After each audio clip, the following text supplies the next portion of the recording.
not going to be a buyer's market. It's just going to be less of a bloodbath, hopefully.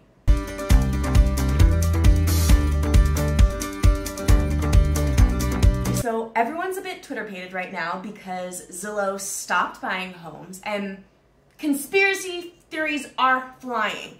A popular one is saying that Zillow stopped purchasing homes because they somehow have a crystal ball and know that there's a crash coming, and so they want to sell everything off so then they can scoop it up when the crash comes.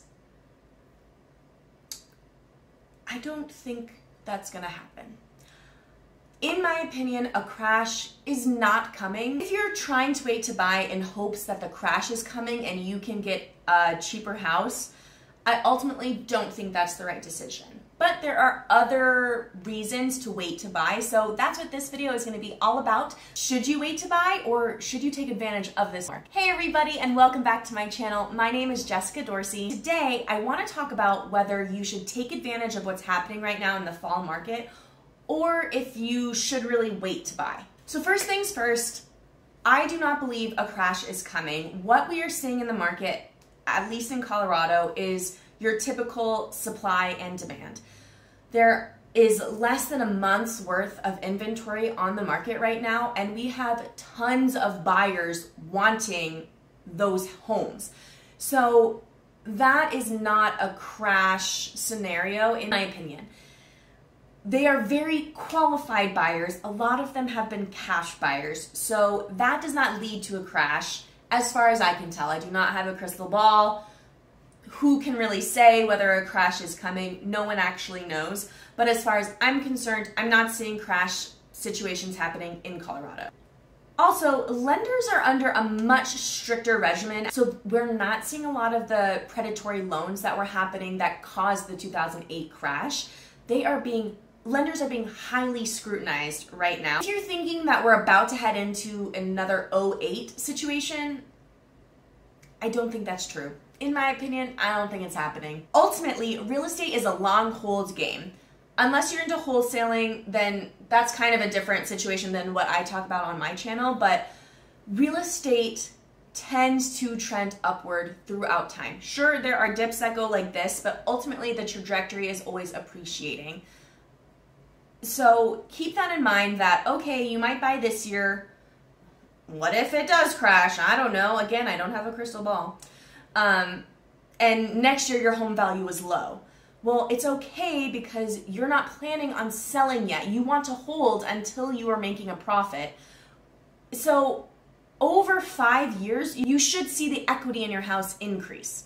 Right now, interest rates are so low. They have ticked up past 3% on average. They're right now projected to be at 3.18%. In the fourth quarter of this year. However, in the first quarter of next year, it's looking to be about 3.33%.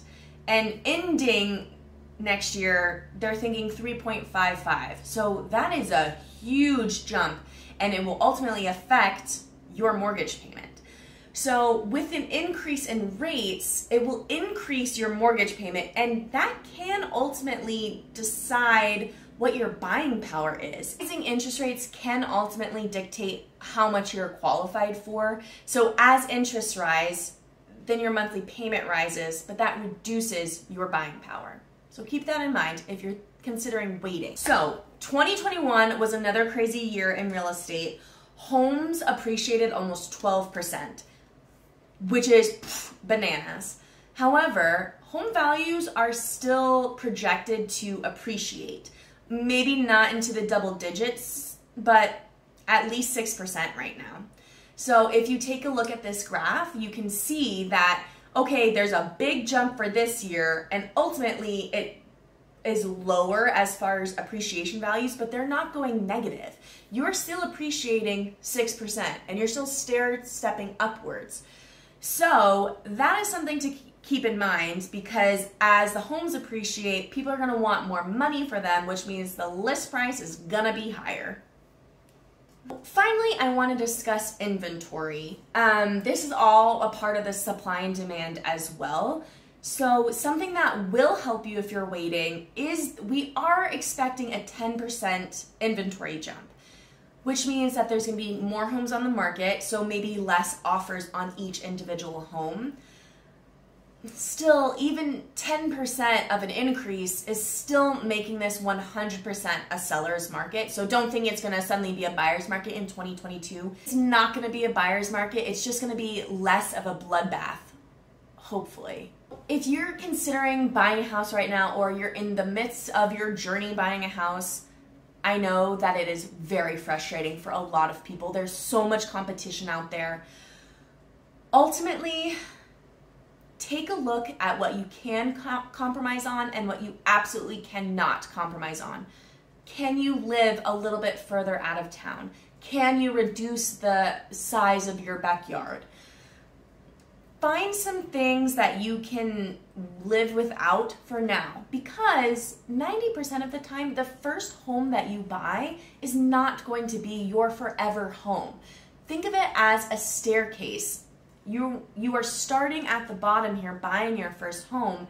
It's okay if it's not everything you hoped and wanted, because it's ultimately still going to get you to where you want to be, because you're going to be growing your equity. You're going to be able to make improvements within that home.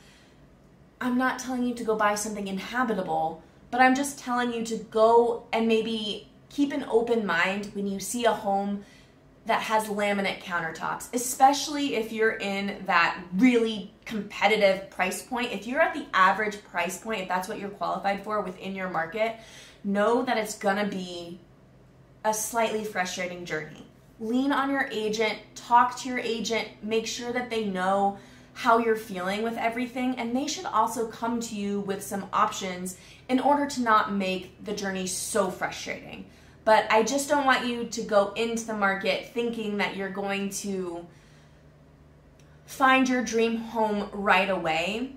That's not been what I'm seeing. And I'm not trying to make this like a doomsday video either, or discourage anyone, but I am really about going into things with your eyes open so that you know what obstacles you're gonna face, so that you can start strategizing now in order to conquer them. Okay, you guys, I hope you got some value from this video. Please like and subscribe. I do new videos every Wednesday, and have a great day.